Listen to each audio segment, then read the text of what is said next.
Hey guys, it's me, Weekend Warrior. I'm kind of back on YouTube, and Simian Jimmy graced, has allowed me to grace everyone and introduce everyone. On the farthest right, we have Eggman Rodriguez. Next to him is our what kind of host. podcast intro is that, Eggy? A thumbs up? Great for the audio listeners. As the mower right outside my wall fires up nice and loud. Listen, I didn't know if you meant farthest right, like on his screen, or farthest right as far as what we believe in real life, but in both cases, I'm actually the farthest left, so... Yeah, I was going to say, E-Rich is the farthest right politically. Oh, right, my bad. Okay, so the center is Simian Jimmy on the political scale. Hey, what is up, folks? As Weekend forgot to say, welcome to Is It Kino, the podcast about the act of cinema, and today some real Capeshit. We're covering the film Fantastic Four. Again, Weekend, he's fresh back to the internet. He has not posted for a full year until yesterday. So things like intros and context and explaining things, it's a little fresh and new to him, okay? He's a little bit rusty, and I'm not talking Rusty Cage. And we're also joined by E-Rich McCoy. I think Weekend did a really good job for his first time ever introing a podcast. Good job, man. You did such... No, that's how you cultivate mediocrity. Thank you. When you lie to somebody like that. I was gonna introduce E-Rich as the biggest Man of Steel simp on this panel. So probably, yeah, for sure. I think I also gave it a 4-star. And Eggy actually just lost his Zack Snyder virginity. We watched the whole trilogy. And did you like it?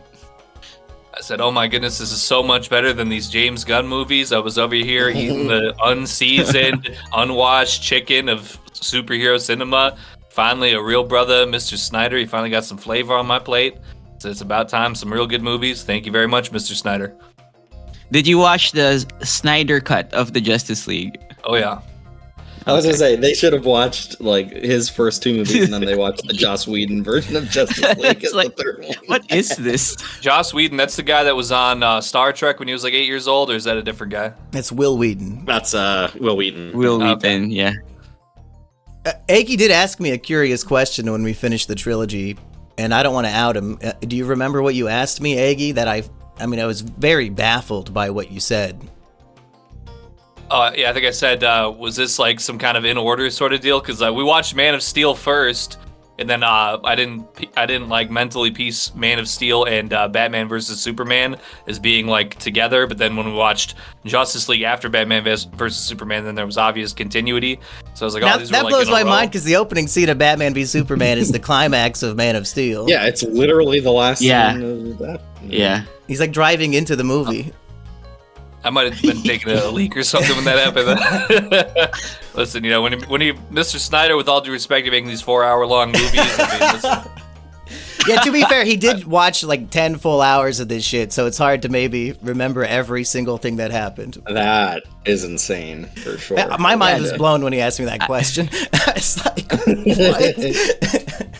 But most of my brain capacity on the average daily basis is taken up with margins on trading and online casino promotions. Oh, damn. So I'm floating around 1,000 different numbers in my head at all times. Probably doesn't help me retain as much as I should. But thankfully, this movie, Fantastic Four, was so emotionally heartstring tugging that it was extremely easy to retain everything about this film. Now, hold on. It's the Fantastic Four First Steps is the title of the movie. They were very specific about how there's a subtitle part of the title. And what was the runtime, E-Rich? Might as well throw that in there, too. Probably 129 minutes. Yeah, it was around 2 hours. Yeah. Oh, I hope I watched the right one. I have a 105-minute version. It didn't have the post-credit scene, but... was it the one Jessica where you Alba in the film? Theater early? Was Miles Teller in the film? Pascal guy. He had Pedro Pascal. Okay, good. You watched the right one. Okay, good. 114 minutes. Wow. Let's talk about Mr. Fantastic, E-Rich, because Luffy, he stretches because he's made of rubber. This guy's not made of rubber, right? No, he got given cosmic ray powers. Which is what everybody else also had, but they got crazy different powers as well. So Okay, so just all of his body parts can stretch, not endlessly, because he's almost ripped in half by Galactus here, but... Which is bullshit. He definitely is able to stretch further than what Galactus was doing to him, so I don't understand what is the scale, though? Because, I mean, we just see a guy doing this, but he's taller than skyscrapers. Maybe that is pretty far to be stretched. Yeah, I don't know. But my question is, can Mr. Fantastic, if he's not made of rubber, can he, thermodynamically, or, whatever Luffy's doing, could he do Gear 2... and pump up his blood really fast through his veins to make himself faster? Does he do that kind of shit? Generally speaking, no.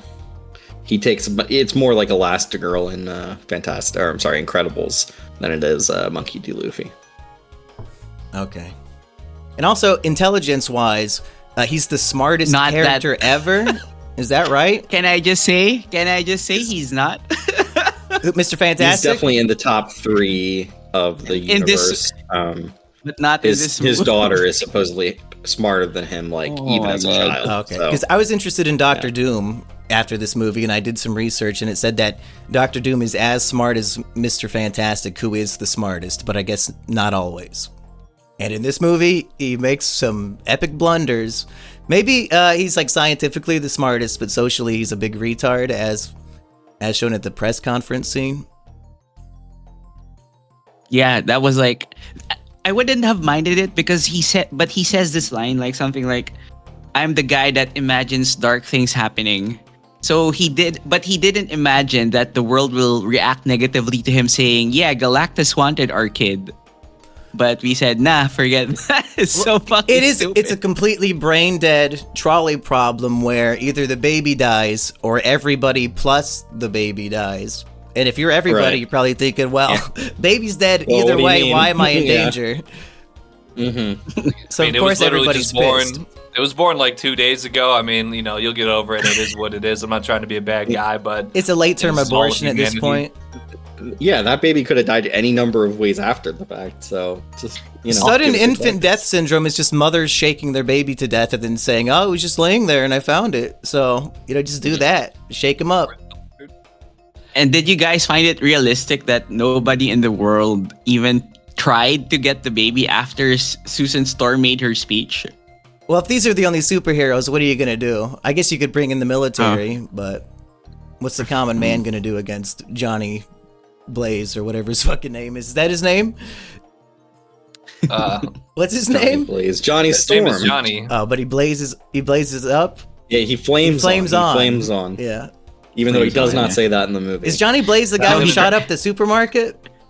Or is that a different Blaze? Johnny Blaze is Ghost Rider, right? Oh. No. Yeah, Blaze was the name of the ghost girl that from Randy Stair. Yeah. But he might be he might be Johnny Flamin' with Ben. I don't know. I was picking up some of those vibes. I think they might be flaming with each other, if you know what I'm saying. I thought it more to be that that if Galactus were to get control of the child, that it would just spell total universal destruction of every alternate timeline and dimension and everything. So that's why I kind of felt like it wouldn't be worth capitulating, never. No, was that the implication? I thought it was Galactus wants to die so he can pass his power off to this baby who can handle it and he can finally rest in peace. I thought it was it was selfish, but it was an understandable goal to me. Because I would also want to die instead of an endless hunger to eat planets. Let's pass it off to a baby, please. Was that the plan in the movie? Yeah, I think that was He said to the surfer girl, "I want to pass this." I think it's literally word for word.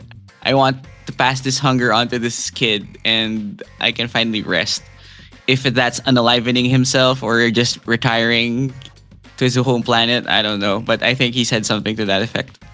I keep hearing people say, while the Fantastic Four have superpowers, they usually save the day through diplomacy and rhetoric, perhaps. So for this to be, hey, this Galactus guy, he's in eternal suffering and he just wants it to end. So the solution is, let's take Galactus and push him somewhere else. And that's not very diplomatic. Just make him suffer on the other end of the universe. Get fucked. Why? Yeah, you should have. Yeah.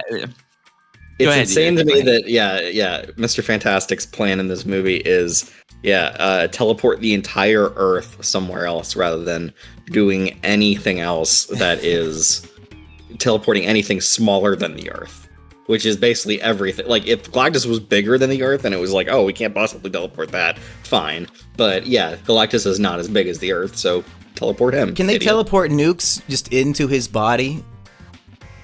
That'd be cool. Yeah, I think it's just something I thought of right now, like literally right now. If they were like, they got 100 in diplomacy or whatever the fuck, they should have said, let us find a way to kill you so everyone's happy, or something like that, right? Like, it doesn't have to be my baby.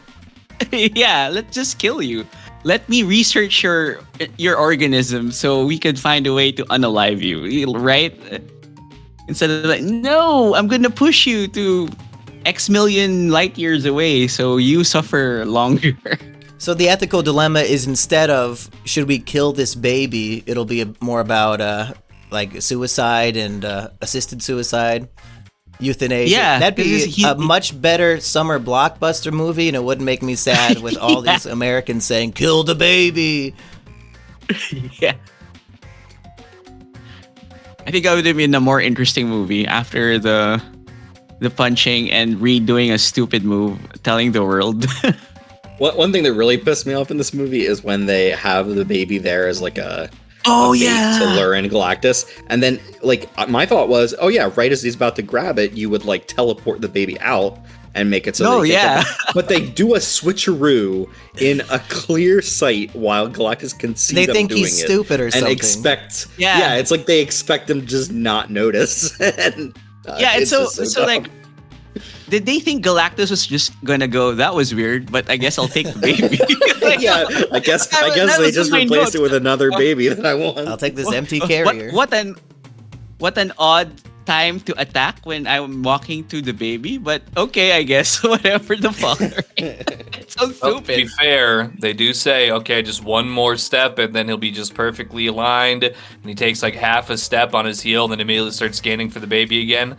I mean, even though, it seemed to be a little bit maybe dim-witted to have that as a plan, it did kind of almost work still. So, I mean, very close. I think if we were running the odds, and I want to say this real quick about Pedro Pascal and his Mr. Science, scientific genius.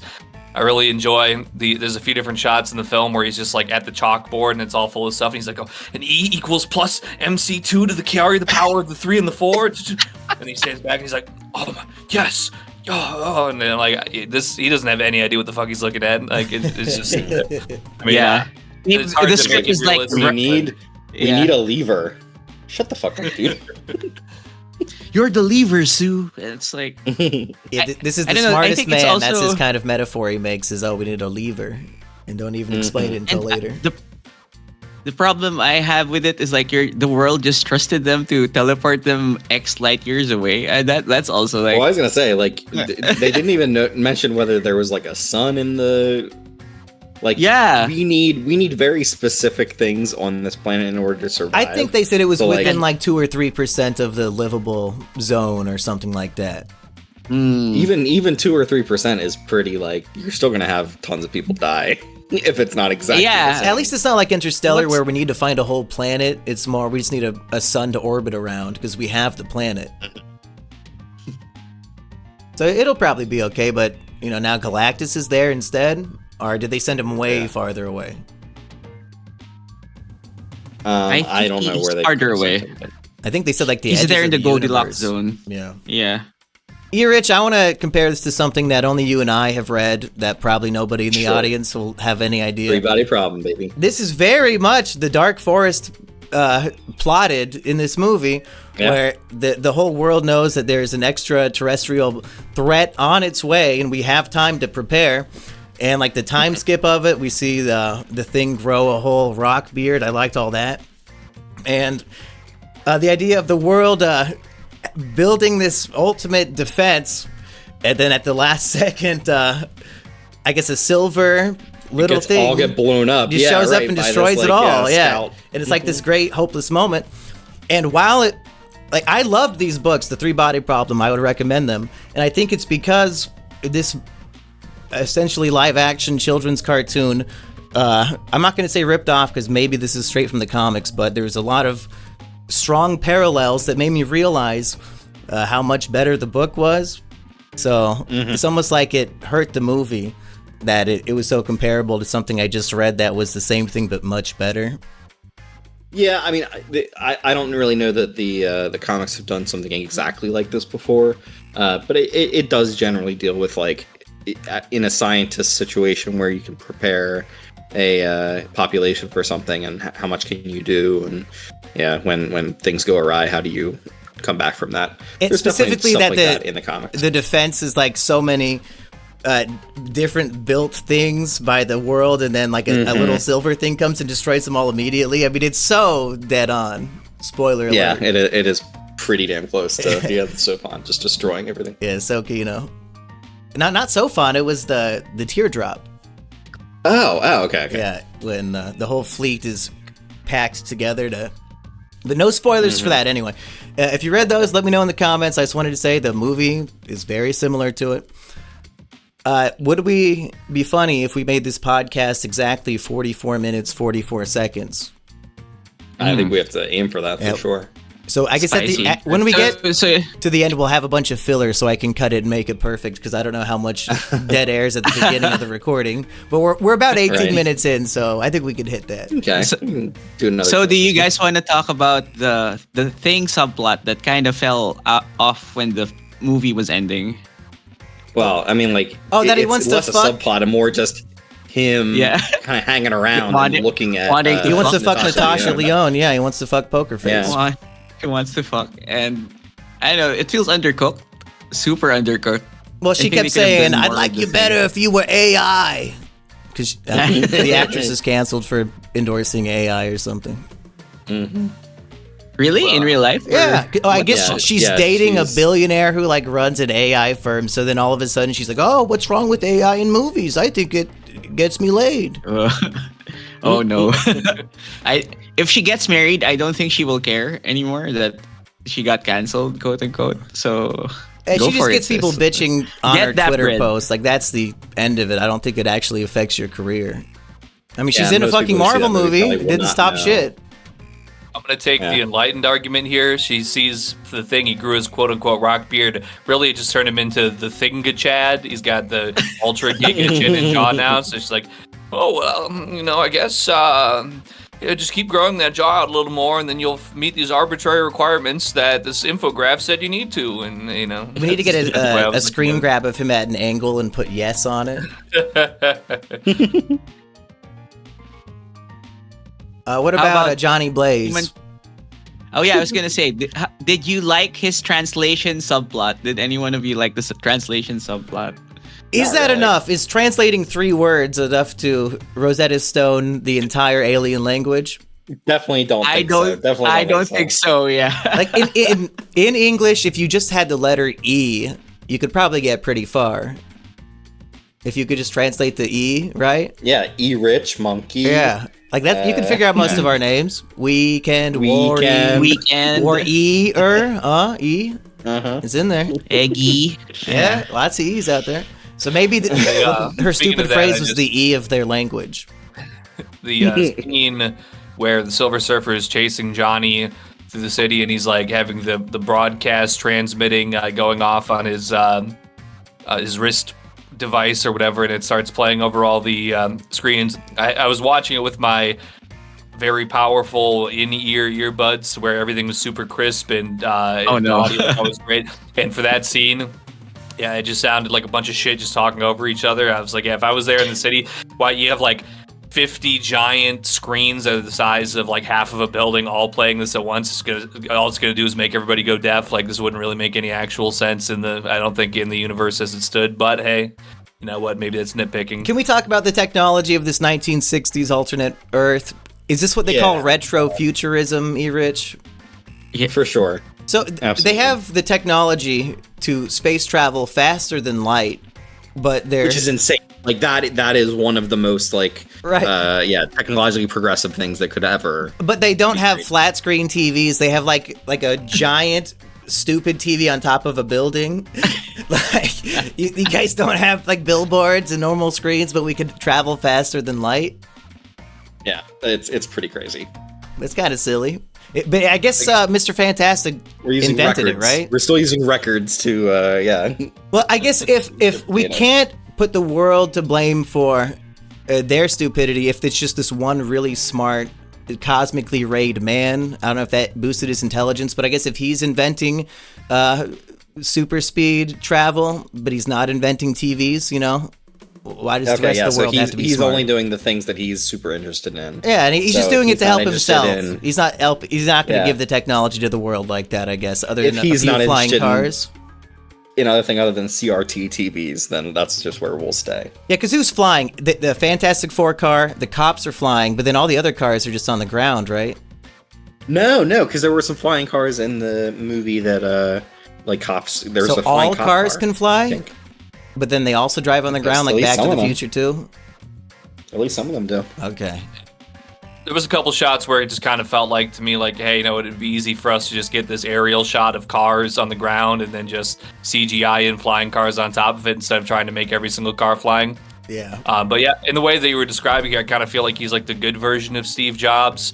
Steve Jobs, he invented the iPhone and gave it to everybody, and the society collapsed immediately ever since. We're all completely destroyed. True. But, just gatekeeping the technology. I mean, hey, Area 51, they might have had it right all along. Mr. Fantastic, you might have had it right all along, If they gave NASA light speed technology, we would be at war with every alien planet in the galaxy. Like, we'd be fucked. So, for the best that just the Thing has access to this. Oh, we're going with the Dark Forest here, right? That's the thing, right? You know about this weekend? I know of the concept. I know of the concept, yeah. Yeah, Dark Forest I know theory is basically every time we shot a theory. message into space was the most idiotic act in human history. Because the best case scenario is that somebody finds it who is able to come to us, and that's the best case scenario. Yeah, that is basically a come and kill us message. Yeah. That we're broadcasting. Good books though, go check them out. Yeah. But does this movie prove the Dark Forest theory? I mean, they didn't really send out a message into space, did they? Just Silver Surfer chick showed up. Mm-hmm. So you kind of just I think she's going around to a bunch of different solar systems and finding planets for Galactus to eat. Was this a plot hole? Galactus's whole goal is that he wants the special baby that's inside these two superheroes. That that's why the baby's special. But she arbitrarily chose the planet to be eaten. But then later on, is like, no, don't destroy it. Like she changes her mind about it. But I feel like there's a disconnect between it's a randomly chosen planet by her, and then also he just wants the baby and does not want to eat the planet. Like at some point in the story, I feel like it switched over without making sense. Yeah, I mean, so in the comics, Franklin Richards is incredibly powerful like that. To a certain extent, when you're dealing with like spacefaring things, like you're just gonna bumble into an incredibly powerful cosmic being, and that's just how it was. You just ended up running into them. Like it only switches like that just by happenstance, but when you're dealing with a huge universe full of this shit, that kind of will happen sometimes. And Galactus can grant the power of flying through space faster than light to the Silver Surfer, but not to himself. He has to go very slow. In a big ass ship. He's got to move that big ass ship. That's a good point. Yeah. Why not just make it Maybe all the Silver ship Surfer? feeds him. Why can't this ship have a giant surfboard? No, that's Or like That's too goofy. that's a good point. Or like a giant FTL thing, like what the Fantastic Four have. Yeah, that's a good point, Momkey. I mean, it's the Sophon Trisolaran thing. Like, my minion can go to Earth and back, but I can't. I have to come here very slow. I'm gonna put that in my notes, so I might make a video. Let's talk about that. Weekend Warrior triumphantly returned to YouTube after a full year of no videos, and it was not the Suicide Squad video game analysis. Instead, it was shitting on Snyder fans who don't like the new Superman. A bold take from a bold creator. How's the reaction so far, Weekend? What do you got against my friend Zacky Snyder? No, the Snyder fans, bro. There were people like still protesting still wanting to release the Snyder cut when Snyder has publicly stated he's moving on to it. Yeah. But people are those people are insane. Yeah, it's those people. And like I saw one tweet in the video. I mentioned this.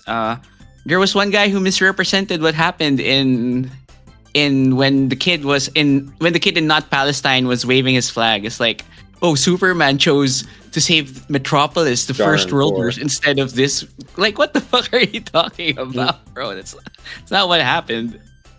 Well, he chooses to physically, personally save Metropolis while sending his friends who he inspired. Like previously, the Justice Gang did not care about Palestinians, but Superman changed their hearts, and having his friends save the day is almost more impactful. Like, oh, we can't always rely on Superman. We all have to do our part to stop Israel. That's the plot of that movie. Superman showed them the videos of Palestinian kids being tortured. I mean, and starved to death. Darfurian kids, yeah.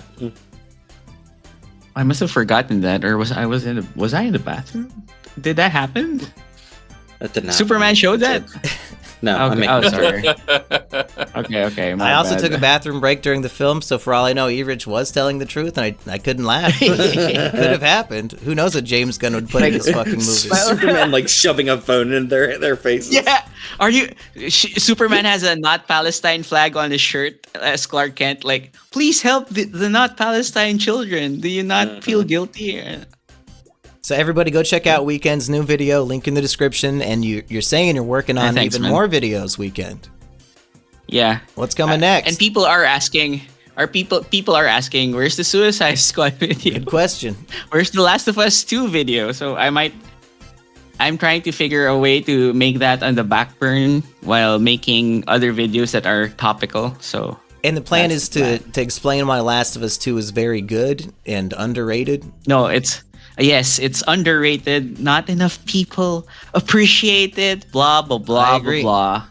And I think like the TV show, like they cast the actress to be even hotter than in the video game, which I appreciated that. Wait, are you talking about Abby or Ellie? Do you think I know these characters' names? I only know their names. Bella Ramsey. He's definitely talking about Ellie. He's definitely talking about Bella Ramsey. Yeah, about Ellie. Yeah, she's even hotter in this show than she the only actress that does not help Pedro Pascal when he gets anxiety because he'll never touch her. He touches all the hot women though. Oops. Oops. Okay. Speaking of women, perfect segue. That Pedro Pascal touches. Should we touch on what is possibly, based on internet reception, the most viral scene of the film that has been being barbecued by many a balding film critic from podcast to podcast? Which scene? I don't know. What is that? Is this the suit where Invisible Girl pushes Galactus? Where she pushes Galactus over? Yes, it's if you haven't been in the discourse, there's been many a Pepe the Frog avatar and many a Wojak avatar that have said this movie is fucking woke garbage.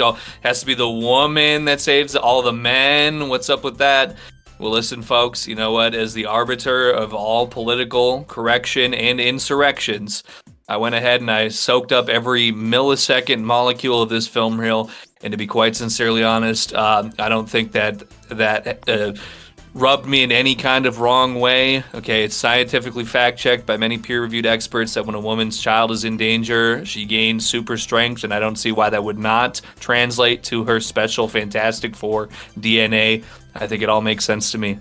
And to be clear, she does not defeat Galactus. She literally uses all of her life energy to push him 30 yards. So I saw people complaining, well, how come she didn't do that when they met him in space? What, push him? To where? Yeah, the whole point was pushing him through a portal. That's the whole point. She can't beat him. She could push him, and it literally killed her. And then, the baby's magical, and the touch brought her back to life. Beautiful moment. But go ahead. I think the guy closest to killing Galactus or even hurting him actually was Mr. Fantastic when he was uncoggling the cogs behind him, and like the lava clearly affected him. That's why Galactus stretched him so far. And when Johnny Blaze was shooting those big tubes that are plugged into his back, he kind of screamed. Yeah, that's what I was gonna say. Yeah, so it seemed to hurt him. Yeah, it was fair. I think. Yeah, I was gonna say it's like the story where the woman supposedly lifts a car for like 3 seconds or something The just to get her adrenaline kids. rush. Yeah, the adrenaline. Yeah, so it's Same it's like adrenaline rush applying that it the to there. Yeah. It's when he sees Jewish children screaming behind bars in his neighborhood next to Horowitz Furniture Shop. He goes, "Oh, never again!" And he throws the car in the air, and everybody starts clapping. Exactly that. Yeah. Considering that Superman came out 2 weeks ago, and these movies are kind of competing for public, perception. What's the best superhero movie of the year or the summer? Interesting. Both of these movies have scenes with an ugly CGI baby trying to escape a black hole, and the characters have to outrun a black hole with their ugly CGI baby. Is that Yeah, the Yeah, meta? that's a good point. Yeah. Every it's very movie- funny to me. Yeah, Every movie's gonna have that That's the shit. best. Plus, we need 2 minutes of evacuate the city. We don't want to get Zack Snyder and have people bitch. We need full scenes of people evacuating in this fucking movie. I think, insofar Yeah. as fake babies, I think Superman takes the cake there because I hated it. Baby Joey is a fake alien, crazy, weird baby. It looked like it was from the Minecraft Franklin- movie. Yeah. Okay, Franklin Richards is supposed to be a real baby, but it looks fake as fuck. So I know what that's supposed to look like, and it looked bad. It was so. bad when the Thing was carrying this realistic human baby, because like the baby's like frame rate. I could see it like kind of teleporting It's very like- slightly. It's like clipping. The frame it's rate of clipping the baby. with the thing. Yeah, that's a hard one to. How much money did they spend on that effect, and it still looks like shit? I don't understand why you can't just get a child, like get a little baby. They all look the same. tons of Just them. get 100. Get 100 fucking Yeah. babies. If it starts crying, get the next one. Yeah. Hey, next. And you could just put CGI over it to make the eyes match or whatever the fuck. Sure. Yeah. Mm-hmm. Do you have any other things to say? Good movie, bad movie, movie you kind of like. What about you, Weekend? You gonna defend this one in your video that you're making? I think it's more like it was mid, but I got annoyed with the solution that they did. Like Reed Richards is supposedly the smartest man, but he couldn't have thought of a better switcheroo. Well, let's hear you come up with a Then- better idea, Weekend, huh? The superior I think they Chinese could have. mind. I think they could have. First of all, how dare you? Second of all, I think they could have just made a. It would have been like a good subversion of you think they're gonna fight, but it turns out Reed Richards scrapped up another teleporter to switch with his kid. Yeah, when Galactus was there, rather than. And then it's gonna be like a funny. Oh, I thought it was gonna be longer than that, or whatever the fuck they want to quip. But I think that would have been better than an obvious ambush. So there's obviously some chicanery going on, right? Come on. They think guys. because he's big, he's Galactus is- stupid, but as somebody who's met Iggy, Yeah. that's not always true. They can fool you. That's right. So, I think it took a while for me to get with the movie because when the movie was starting, it was like more of like introducing the world of the Fantastic Four and their accomplishments, blah blah blah. Before we get to the signal, before we get to the actual plot that Galactus is here. So it took a while to cook for me, but it got there, and they kind of fumbled at the end. It's more like, okay, it's more of, do you buy that this world is like a goody two shoes world, that they go, golly gee, Fantastic Four, you're right, we shouldn't sacrifice a baby for everyone. If you're gonna buy that, how cynical are you? I think that's gonna be the question when you watch that part, and if you buy it that this movie is like all humans are fundamentally good, and if we're not gonna, what was that fucking movie we watched, Mumkey, where the meteor was falling to Earth? If Don't what Look the Up? fuck was that movie? Yeah, if it's Don't Look Up rules, it's obviously not gonna happen the way it is in the movie. So One of and Leo's the only smartest man in rotten the world films in history. Yeah. Yeah. But he was good there. To defend our guy, Leo was good in there. It's just that the script is fucking terrible. So, yeah, I think it started slow, it ended, but it's not a bad movie. It's like a well-made mid movie, I would say. Is that going to be the thesis for your YouTube video, though? Is that like how do you No, I'm just gonna clickbait that title? No, for the clickbait, I'm gonna like make a big brain Reed Richards, probably smartest man alive or some shit. Some sort of soy jack meme criticizing We can't have him. that as a thesis. We can't have that as Smartest. a thesis. Smartest idiot in the dumbass universe. Smartest idiot in his. Yeah, that's good. Hey, here's my nitpick from the nitpick corner. You guys know, I think it's like at the beginning of the credits, there's this epic choir that goes, Fantastic Four! Like it's all fucking, I feel it's like heralding like God from heaven, like that kind of epic choir. And I feel like it was forced, considering how kind of bland the movie was. Like, are these four really that epic? We got this stone guy just cooking and licking his fingers. Like, isn't his tongue made of rock too? Can he even taste? Doesn't everything taste like dirt to him? This is what we're doing, a grand Fantastic Four fucking epic choir. I just don't think it fits. Did you guys like that? Hey, he kicked an orangutan, so. Yeah, I don't like that. that's That this fake Luffy ripoff is kicking monkey men through skyscrapers. I'm not okay with that. Well, that's why I like the beginning of this movie. Is you kind of like get the sense of hope and the sense of adventure, and just the sense that these people are like doing fantastic things. And then, like, I think after the point where they do the chase of Silver Surfer through like this black hole, I thought that chase was really good. But after that, the movie is just so kind of depressing, and it's kind of about whether you should Kill your give baby? your kid up, to a galactic god thing. And it's just like, why is that what the Fantastic Four are doing? They are characters that should be exploring. They should be going out and finding crazy shit to do. And then if you want to do stuff with Galactus at the end, that's fine. But like, they should be more active. It's insane to me that there's not much action in this movie when these are characters that have crazily different powers, and they really don't use them that much in this movie. Like, that is the insane thing to me. I think Mr. Fantastic only like stretches 3 or 4 times, and like most of the time it's just kind of reaching over to grab something. It's just really not a good showcase of the characters and how they use their powers. He used his power to like Legolas through falling debris. Like in the Hobbit movie when Legolas jumps on the falling rocks. Like, he's just doing that but stretching.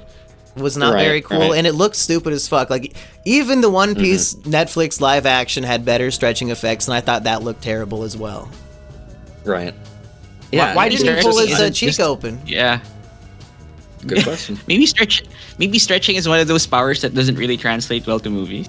Only looks good in manga and anime. Well, for the longest time, they did not show you that, so they were clearly not. And Elastigirl, you know, she's got that beautiful booty. Would that be the best porno? Mr. Incredible and Elastigirl going at it. Or not Incredible, Fantastic. Because they can both stretch, so he can make a massive monster stretchy cock, but then she could just, stretch right back. It's beautiful. Who will hit the limit Or she shrinks it for maximum pleasure. I don't know. Well, we see Galactus stretch him like, 100 yards. Like, how much can she take? We're going to find out. He's at the chalkboard like, oh, my dick can be X plus 1, 2, 3 to the 34th, 6th dimension powered. His fucking pants just start going like this, and her pussy can be... And we make it a fantastic foursome, and Luffy comes in. And then who's the fourth? E-Rich? Who else has stretchy powers? You want to throw you in there? You're basically Jake the dog. No, Plastic Man from DC. So they're triple teaming Miss Incredible. I don't know about that. Absolutely, gangbang, baby.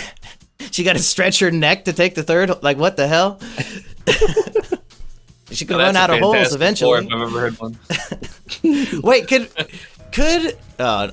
you know what? We're coming up on the 44444. I guess now's as good a time as any to ask if she could be impaled completely like a rotisserie chicken. Go in one and come out the other side. Why not? Yeah, because she could like stretch her organs so that the cock doesn't, affect anything, right? Hey, scientifically proven. I think Mr. Fantastic, he could scientifically fact check that with his genius intellect and make it happen. But speaking of things that didn't make sense and stretching bodies, I enjoyed the film overall. I think that the birth sequence that happens on the ship, like while they're being chased by the Silver Surfer and everything like that, that had a good amount of tension, a good thrilling excitement to it.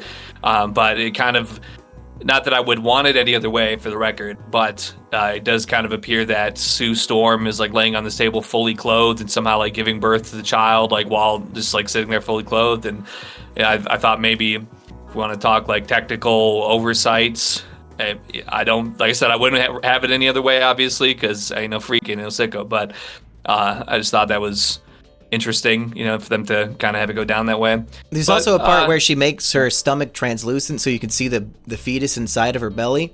Erich, am I wrong? Aren't the head upside down inside the mom? A lot of the time. I mean, I think they float around a lot. Oh, okay. Because he was just right side up, and I guess I never seen a translucent pregnant belly before, so I guess I don't know. Any other final thoughts? Any plugs other than Weekend's new video? Movie was decent. I really like the aesthetics of the 60s world that they're in.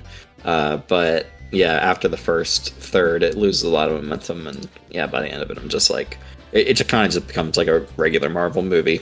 And then, yeah, Doctor Doom at the end.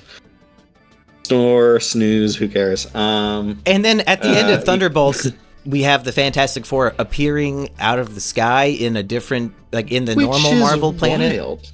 Yeah, so so we go from Doctor Doom finds their special baby, and then for some reason now they're coming to normal Marvel Earth from a spaceship. So he either flees and is going, like Doctor Doom is fleeing with their kid and they're chasing after the kid, or something is going on. I think the plot is that these two universes are going to collide and only one can survive. Yeah. So Doctor Doom is trying to only save his universe, and maybe they're coming to warn the other universe. Hey, you're in danger. That'd be my guess. Well, we know that the X-Men are in the Doomsday. And I've also heard, because it's Doomsday is part 1, and then part 2 is what, Secret Wars or Secret Wars. Yeah, I'm hearing Secret Wars is the finale to Marvel. They're wrapping it all up and rebooting because Feige kind of reboot. They're going to reboot because Feige thinks that 45 movies is too much for newbies to jump into, so just start the whole shit over, which makes sense to me.